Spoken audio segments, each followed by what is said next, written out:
You guys are live. Hello there, everybody. It is great to be back. It has been one fantastic day. Again, thank you for hanging around. We try to make this day as exciting as possible.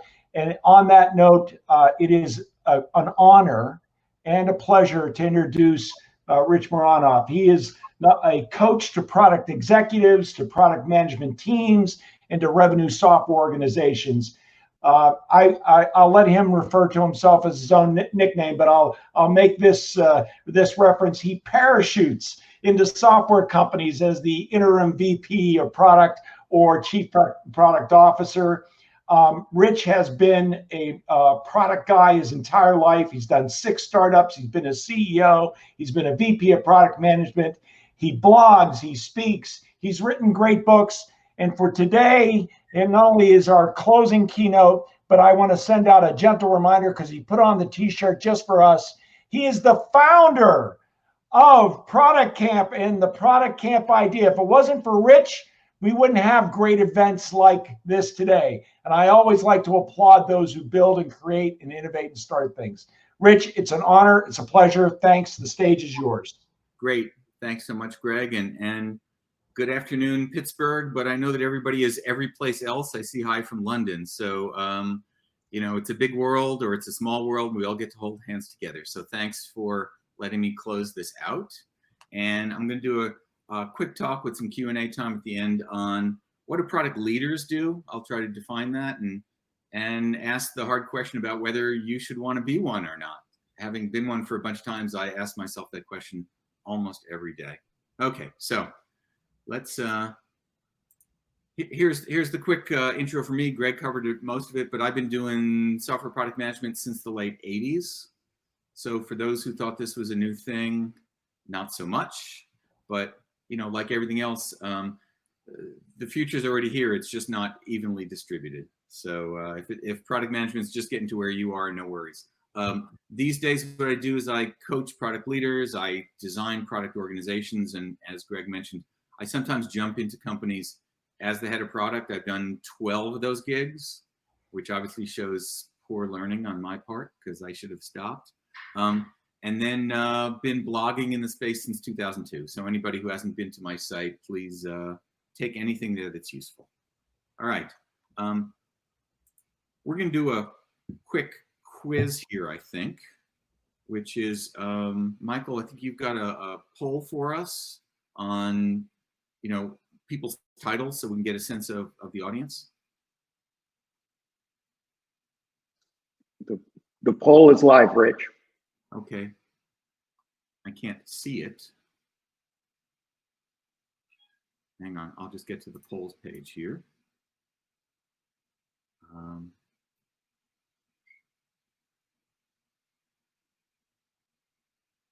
right, ideally everybody's going to pick a role here, and then Michael, since I'm not able to see the answers, maybe you can give me the top 2 or 3 as they come up, and then we'll move forward. Sure. I'll give it a little bit longer. Okay.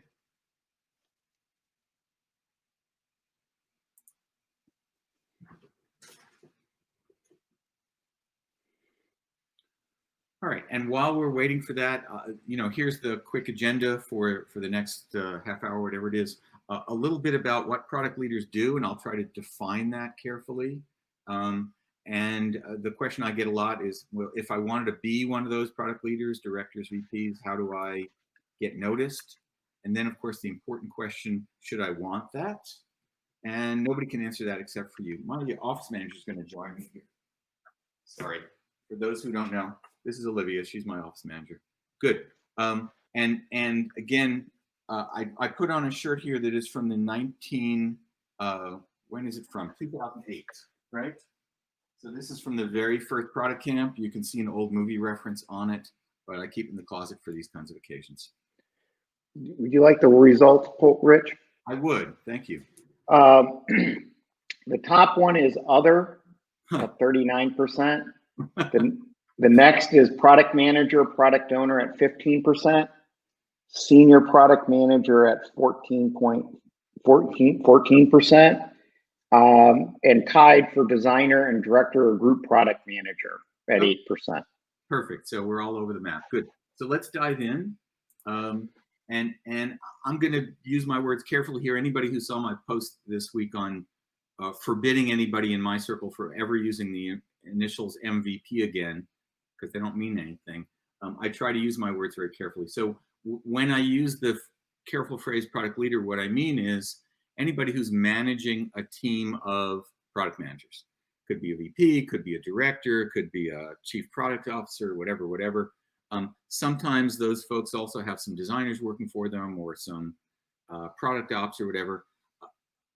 The important thing for me is I want to exclude folks who are mostly running engineering teams from this handle. So if you were a CTO, CIO, VP of engineering and had 75 developers working for you and 4 product managers, you're mostly an engineering or development manager with some product on the side. So I mostly focus on folks who are in fact primarily or pure play product folks, and that's what we're going to be talking about.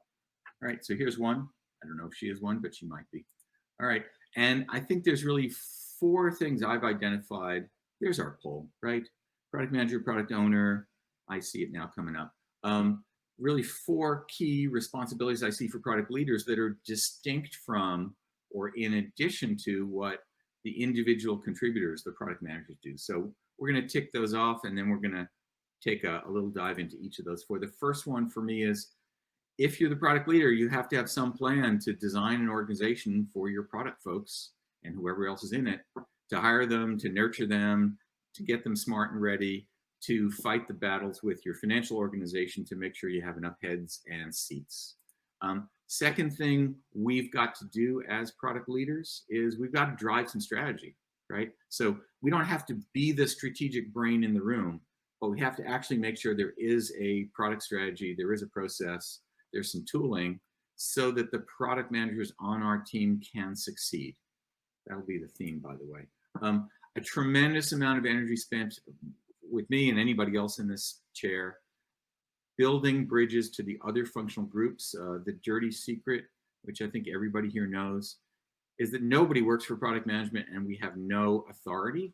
We only have responsibility. So we as product leaders, and of course we as product managers, have to spend a fair amount of energy convincing the other groups to work with us, to do what needs to get done, to herd them along, to push, even though we have no authority. And then the 4th one, and I separate this because if you're in a big enough organization to have directors and VPs of product, the directors tend to work on the strategy and the VPs tend to work on the rest of the executive team. I often find when I parachute into companies as the interim head of product or chief product officer that the biggest issues we have, the biggest challenges are getting the rest of the executive team to cooperate, to align, to let us stick with a plan for more than a few days. And so if you're the most senior product leader in your company, you are probably spending an awful lot of time with the other execs, keeping them on track, on strategy focused. So notice that those are all 4 things that you do some of as a product manager, but not so much. And so when we get to the do you want to be the product leader question, you know, you're either going to find these to be attractive things or not. And that's really key. And my takeaway for this is, as the head of product, as the product leader, it's not my job to be the best product manager. It's my job to set up the conditions such that my product managers can succeed. If marketing hates sales and sales hates marketing, product's not going to do very well.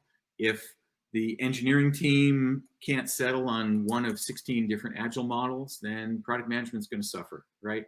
If you're ever at a company where the support team gets a bonus for having shorter phone calls with the people who call in for help, you're going to discover that they hang up on customers a lot. As the head of product, I need to battle all kinds of internal policies and politics across the company. I have to set up the conditions such that my product managers can succeed. Good, let's dive in. Again, the first one here, you need to build a team. You need to design your organization. And so I think you need a point of view. It doesn't have to be mine, but you have to have a strongly held belief about, for instance, how many product managers do we need? And how do we go to the CFO and explain that we're 3 product managers short, even though they really want to hire 3 more developers instead, right? Aligned organizations. So we have to make sure that the product managers ideally match up against development teams or products instead of, let's say, sales regions. The way we align our product managers with the rest of the company really matters. So have a plan, have a point of view. You need a hiring strategy, right? I spend a fair amount of time with companies that believe that their products are so complicated or interesting that they can only hire subject matter experts. You know, I've heard the line 1,000 times, well, we build 16-factor authentication, and nobody can understand 16-factor authentication unless they have at least a master's degree in CS in authentication. So we'll skip all the product management skills and just hire in some engineers or technologists. I can't recommend that one. I don't think it ends well. Likewise, you might only be hiring very junior folks, either because there aren't any senior folks in your geography or you're trying to keep under a budget, but you better plan an awful lot of time to raise those kids up and make them great product managers. What's your hiring strategy? And then, you know, whoever you get, if you're the product leader or the head of product, you're probably going to have to identify skills that each of your folks need. If they're junior, how do we bring them up? Critically important that we as product leaders make sure our product managers are big and tall and strong and can take all the work. We can't do it for them. So how do we mentor up the next generation of product managers so they can do the work for us that the department needs? Okay, let's keep going. For me, the very first principle here in organizational design, and I don't think we're going to do the whole thing here, but a lot of CEOs tell me what they want out of their product management team is to make engineering more productive, to whip them harder, to get more velocity and throughput. And I say that's entirely wrong, because the biggest value we deliver as product managers is to not build the wrong thing, to not waste our team's time, to not have harebrained things that eat up weeks and months and sprints and years.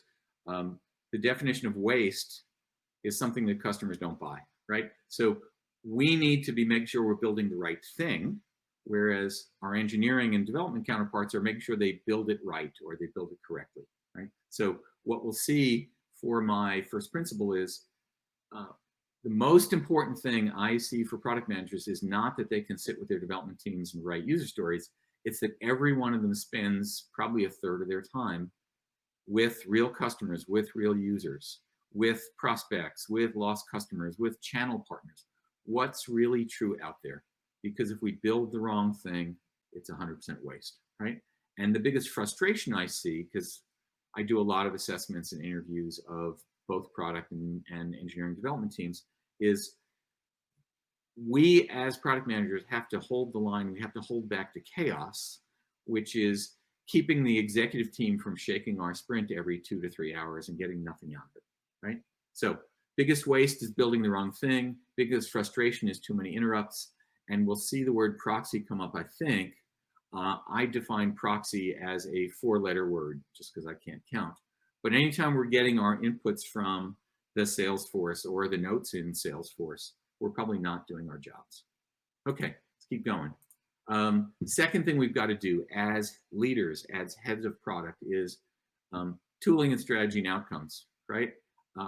We should be focusing our teams on outcomes, and we should be focusing our teams on strategy, and that's long-term. So often the rest of the company really wants to have strategy in 2-week increments, depending on what deals are coming in the door. I'm an enterprise guy, so I know that my CEO takes notes every time there's a sales call about the 10 biggest deals of the quarter, and everybody on the other side of the aisle is lobbying for us to discard our roadmap to do this one little tiny special thing that Deutsche Bank wants, or Goldman Sachs wants, or Ford Motor Company wants. And of course, it's not small, and of course, it's not just one thing. So how do we be the folks who champion long-term customer value? How do we measure it and stand up for it and make sure our product managers can describe and channel why somebody's going to pay money for our product and how it's going to help them? I put tools and processes down at the bottom because if we don't have a strategy, the tools and the processes don't matter. So sometimes I have to pick the tool for my team. Sometimes they pick it themselves. I honestly don't care. Okay, let's keep going. Third thing we've got to do, and I mentioned it before, we as product leaders, just as we as product managers, have to build bridges to the other departments, right? We have to particularly think about teams and task forces, who should be on them. Are we getting good representation? Are we getting a voice? Are we protecting the smaller voices so everybody gets heard when they have something to say? And probably most importantly here, and Josh Seiden has a great book on this if anybody doesn't have it, on outcomes versus output. But I find that when we keep our cross-functional teams focused on results, on outcomes, it's much easier to get everybody aligned. Instead of check the box, I showed up, here's my document, right?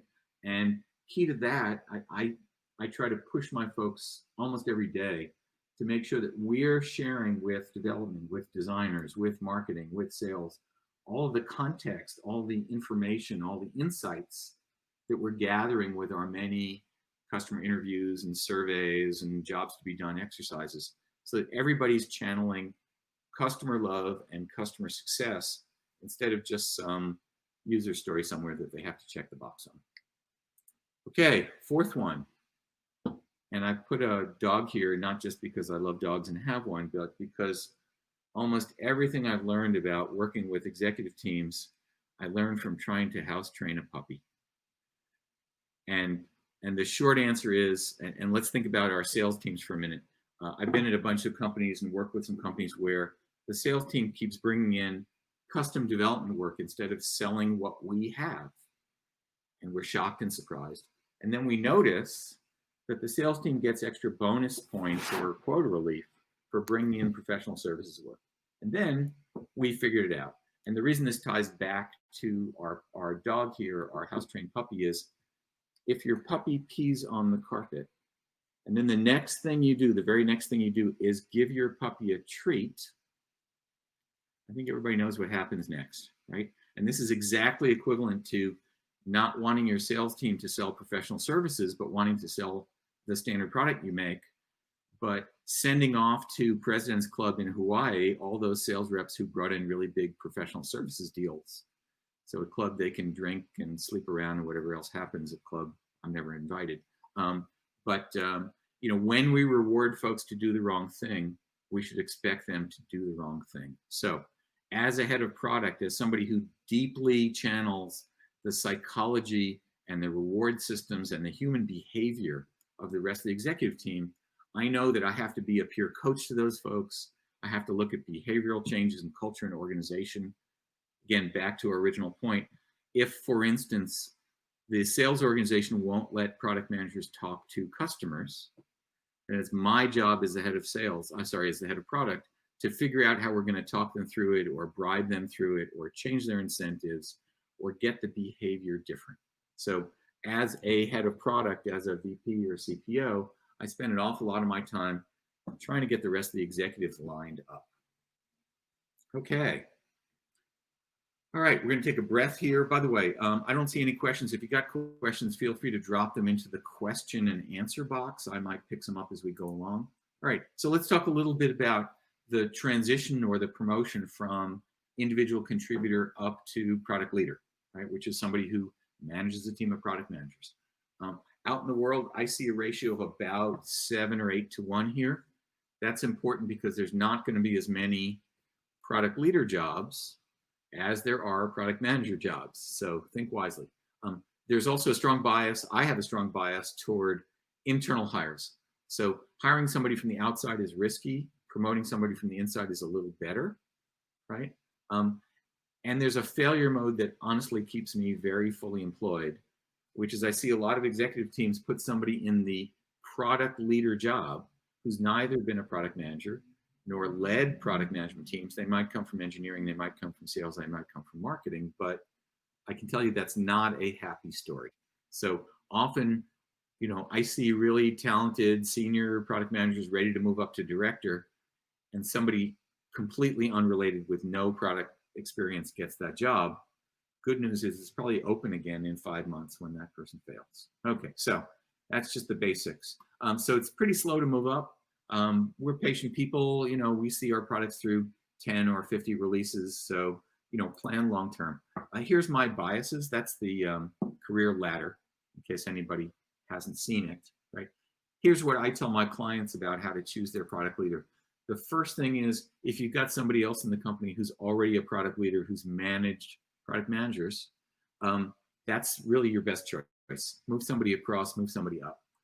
Second choice for me is to go outside, but with a very careful filter. So I would go outside to hire somebody who has already been a director or a VP of product, who's already been a chief product officer or a group product manager, because there's a lot of skills here, and we don't really want our company to have to pay to learn those things. So, you know, first internal product leader, second we go outside for somebody who's already a product leader. Third choice for me is we find somebody who's in the individual contributor job who wants to move up and is ready to move up, and we think is going to bring a lot to the party. These folks are going to know your product, they're going to know your organization, they're going to know your politics and your market and your pricing, so you get a lot of value there. And then the last one, which again is by definition a last choice, is going outside for somebody who has never been a product leader and isn't in the company. I see a pretty high failure rate here. So, and the reason I put those here is because if you were interviewing for a director job at a company I was advising, you would like to know what I was telling them in the back. Okay, let's keep going. And here I think we're gonna do a little bit of a tweet storm. So we're gonna come back to the chat box for a minute, and I'm gonna ask everybody to type in, but don't hit return yet, right? To type in something you might do, or if you're not an individual contributor, you would suggest somebody else do, to let their organization know that they're a senior product person who wants to move up. So I'll give everybody 5 more seconds. And then, you know, something you might do if you're that individual contributor, senior product manager, to let your organization know that you want to move up. Okay, everybody hit return. Let's see what we get.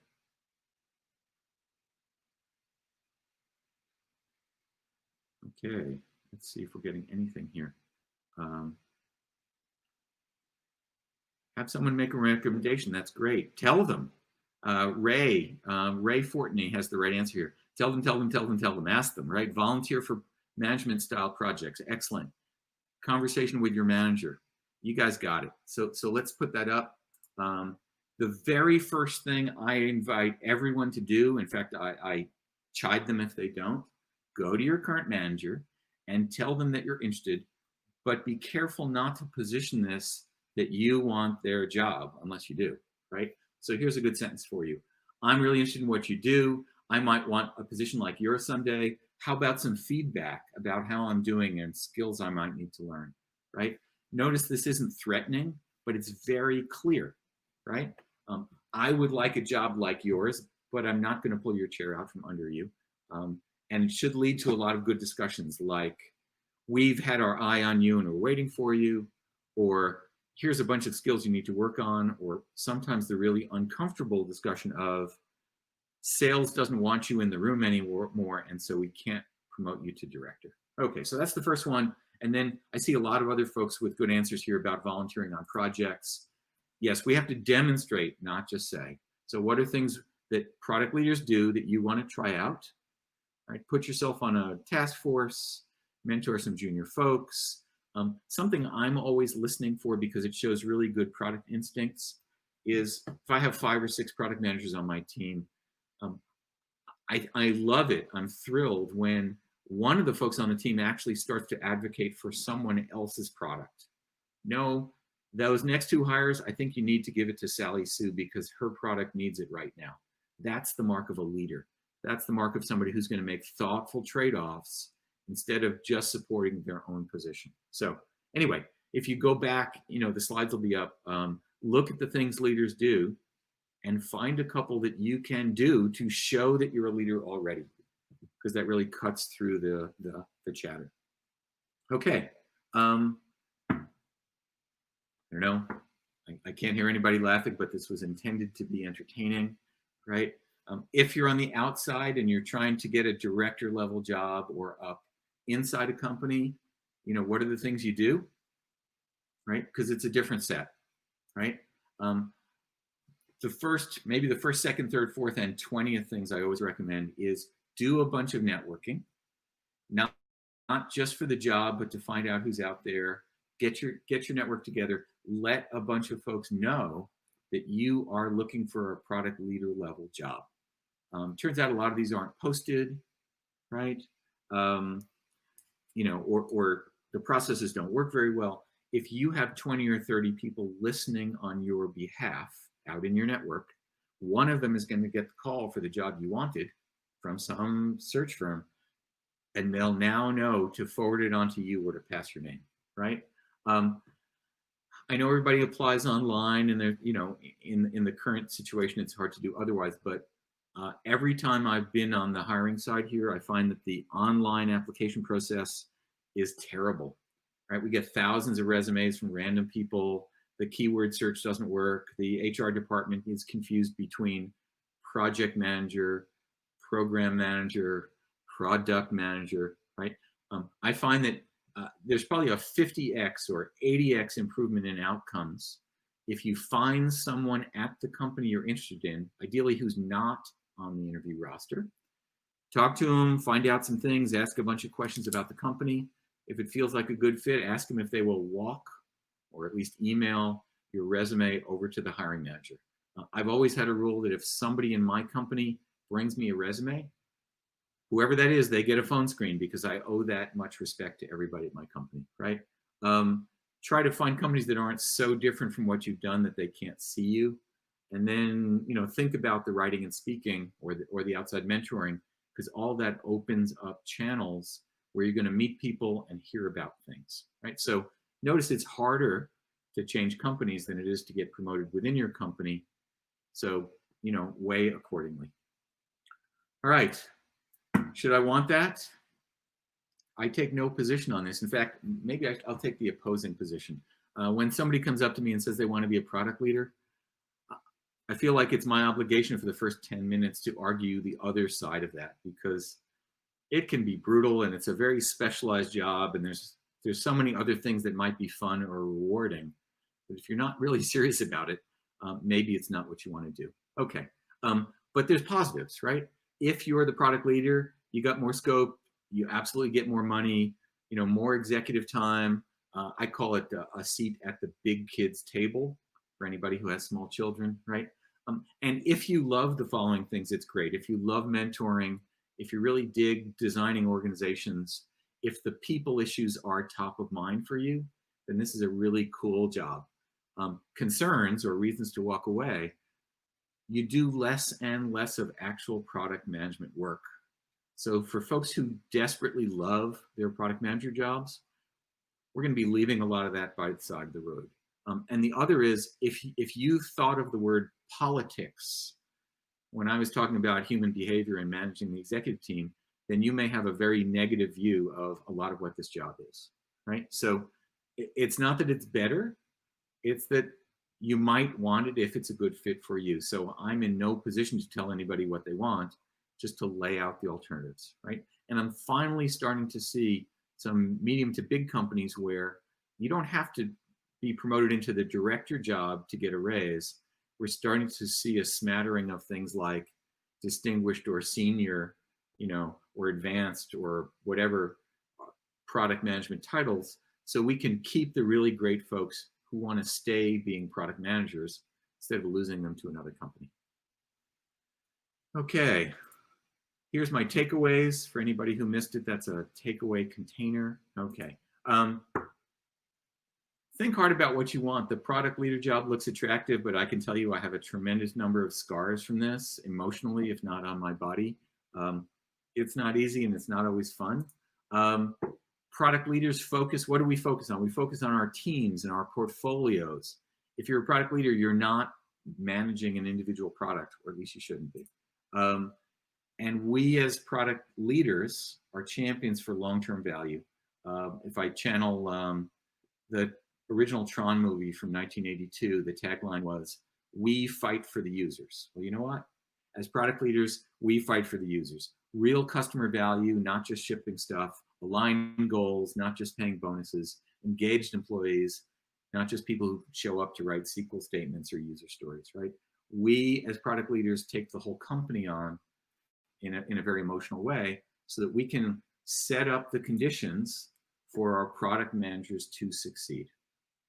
So I think that's the end of this pitch. Let me just see. Here's how to find me. Hint, the name is hard to spell, but all of the handles are the same.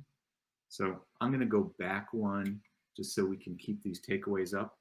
And let's check. Greg, Michael, should we open this up for questions?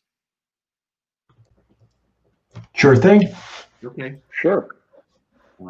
Let's get to the question box. And I'm going to take them in reverse order. Maybe not. Kelly wants to know, what advice do you have for a PM at the startup who's the only and first PM and wants to grow and lead the product team as the company grows? Really good question.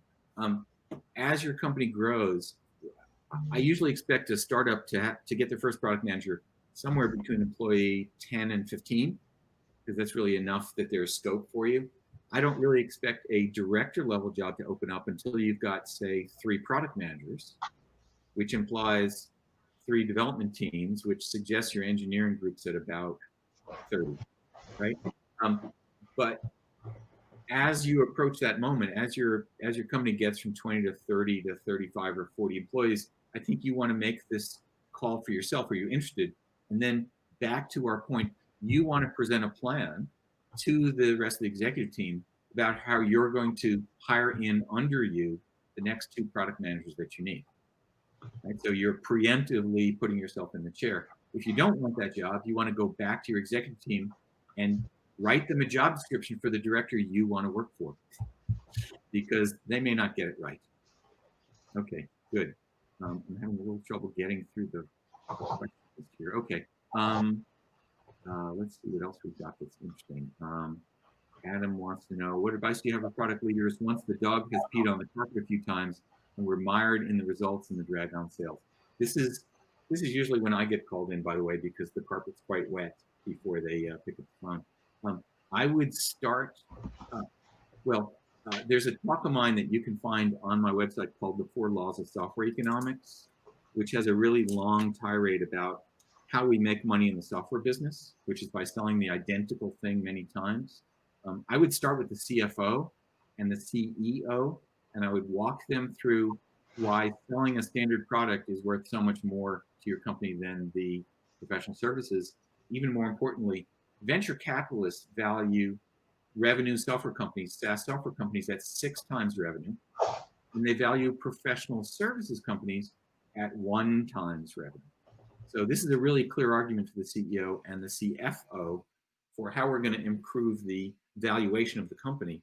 Then we have to go back to sales, and I almost always start by looking at the comp plan. Because if we don't want our sales reps to sell one-off professional services, my suggestion is we increase the comp relief on selling standard product to 120% and decrease the comp on professional services or one-offs to minus 120%. So every time they sell one of those, they're further behind than when they didn't. And I observed that salespeople are very clever about figuring out how to make their number. Now, there's a fight to be had, but if that's the company's strategy, we need to pay our sales reps to do the right thing, not just be angry with them when they do what we pay them to do. Okay, let's see what we have. Rohit wants to know, how much of product management is behavior management? I don't know. Most of it. Anybody who hasn't been to their favorite variation of the Myers-Briggs class or some other, personality trait thing, whether it's pseudoscience or not, I really encourage you to think hard about what motivates people who are not like you. Salespeople are not like you. Engineers are often not like you. How do we understand them and their motivations before we try to get something out? Okay, John Sebastian wants to know, if we're applying for the product leader job where the hiring manager really wants a subject expert in their industry, something you don't have as a candidate, how do you convince them to look for product management first and foremost? This is really hard, and I'm not sure I can move everybody around on this. I've been speaking and writing and banging the drum on this for about a dozen years, and it's hard. One of the things I might look for is some proof that you've been able to learn some other really complicated technology or picked up some other obscure market space in very little time. If you can come in and say, you've learned enough about network security to be a director at a network security software company, that's probably harder than whatever the other company's doing. But it's a very persistent problem, and particularly on the outside or as the interviewee, it may not be possible to really answer that thing. Okay, Abhinav wants to know, how can we define vision of a product, get product leadership when you own a part of a platform? Example, search or payments on e-commerce. First of all, I think you need a vision, but more than that, when I see folks on internal platforms, I know that they have a lot of stakeholders, which is all the other product managers and product teams that want to use those platforms. So we have a lot of deciding and adjudicating to work out, because it's never as easy as it seems. But let's take the example where your platform is exposed to the outside world. There you really do have your own customers. You've got partner developers who use your API. You've got end consumers on your e-commerce site using your payment system. You need to push everybody else out of the way and be really smart about and interviewing and discovering what your end consumers on your e-commerce site find good and bad and problematic about payments, so that you can either fix them yourself or you can push the folks who are on your platform to do the thing that needs to get done, right? We have to love our piece of the product so deeply that we're going to go fight for it. Okay, let's see what else we've got here. Shreya wants to know, how do you innovate if your product has a lot of competition? Good question. I think the real answer is you better innovate if your product has a lot of competition. Otherwise, your competition is going to eat you. I worked at Hewlett Packard in the early 80s, my first job out of school. And one of the sayings we had back then, so that's 40 years ago, was somebody's going to eat your lunch. It better be you. But you have to make time for a little bit of innovation. Most importantly, I think you have to validate that the innovation is really going to matter to your customers. Don't just add some machine learning because somebody told you machine learning was cool. Go find out what problems you're not solving and your competition is not solving, and then come up with something really cool to do it. Okay, got time for a couple more. Amitesh says, how do product leaders manage innovation and research and development of products at big structured companies? This is hard. The bigger the company, usually the less innovation we see, because there's so many layers of management and help. It's hard to get anything sold through. Sometimes, we get out ahead with an experiment before we've gotten that innovation approved. So I love if my team can knock something together in the next sprint for, a couple of story points or a couple of days that proves that something's really going to matter to our customers, because that's what the rest of the organization wants. They want just a little bit more assurance that we're not making stuff up or having, egregious errors. How do we show that it's innovative instead of just say that it's innovative? Okay, Steve Johnson, I saw Steve go by there for a second, who's a veteran with me in this space. Steve, how does a product leader balance contribution as a manager versus individual contribution? Many VPs are really just senior PMs. And Steve knows the answer, but he probably wants me to answer for everybody else. I think if you're really a senior PM, you need to decide which of those jobs you want. If it's a tiny company, when I've been the only product person at a 15-person startup, of course, I do the whole job. But I have a plan as the company grows to either be my boss or hire my boss. And, we fill it as best we can. Steve, I think you probably have a blog post on this that we should reference. If so, why don't you drop it in the chat log? Good. I think we've got 4 minutes left. Let's take Ava's question. Advice for moving from a technical role to product management. I think it's very similar to the promotion thing.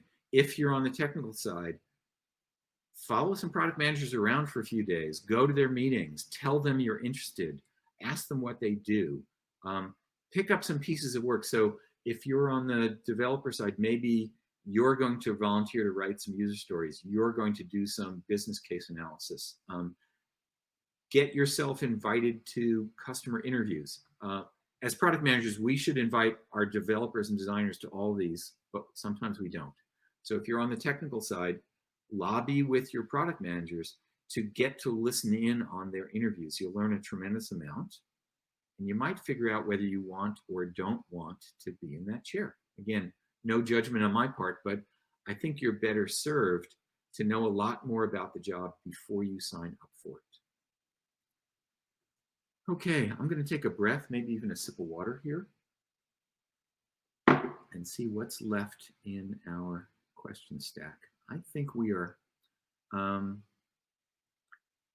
think we're mostly there. So Greg, Michael, why don't I turn this back to you and let you take it from there.